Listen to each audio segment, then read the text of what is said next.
Avalua senzillament.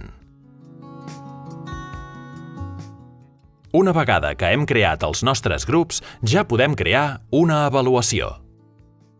De moment no en tenim cap a la llista. Per crear-la, com sempre, cliquem al botó de la dreta Crear avaluació.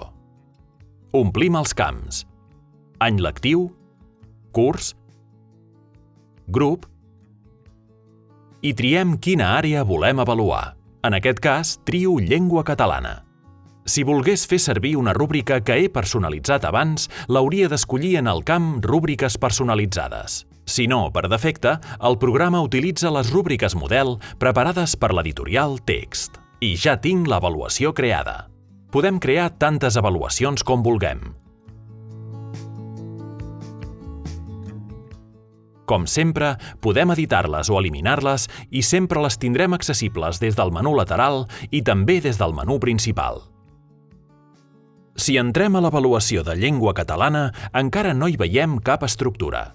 El primer que hem de fer és crear les avaluacions parcials. Ho fem des del botó Més. En aquest cas, jo faig una estructura d'avaluacions trimestrals.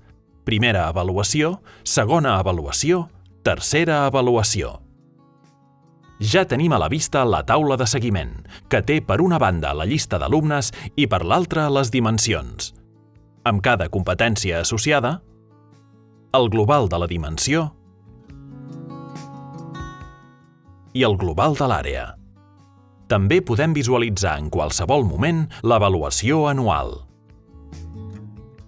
Una vegada creada l'estructura, per començar a avaluar, només ens cal crear els nostres registres. Què és un registre? Doncs qualsevol activitat, prova, exercici o evidència dels aprenentatges que volem avaluar. Per crear un registre, fem clic, com sempre, en el botó de la dreta. Donem un nom al registre i seleccionem la data.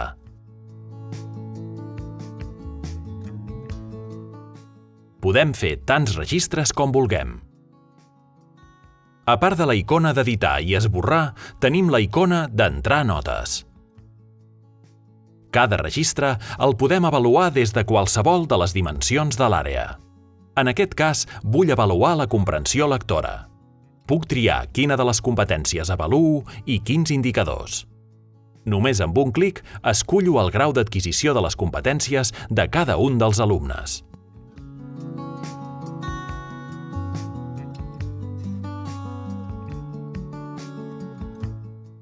Quan acabem d'avaluar, hem de clicar Recalcular mitjanes i automàticament s'actualitzaran els resultats globals, tant de cada competència com de la dimensió.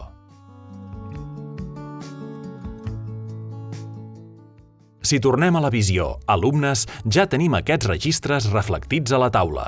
A mesura que anem avaluant més registres, s'actualitza la visió del grup i sempre veiem molt clar quines competències hem avaluat i quines no. En qualsevol moment, podem ponderar les dimensions segons ens convingui clicant la icona d'editar.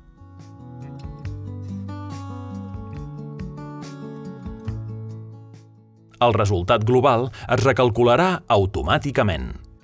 I també podem modificar manualment els resultats de la competència, la dimensió o de l'àrea. Sempre que ho fem, el grau d'assoliment queda marcat amb un asterisc. Aquesta taula de seguiment ens permet fer una avaluació realment formativa, tenint en compte els resultats parcials, globals, individuals i de grup.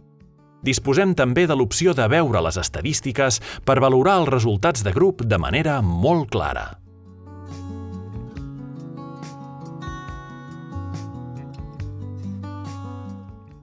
I per acabar, amb l'opció Imprimir, podem descarregar-nos l'Excel dels resultats per desar-los, compartir-los o enviar-los.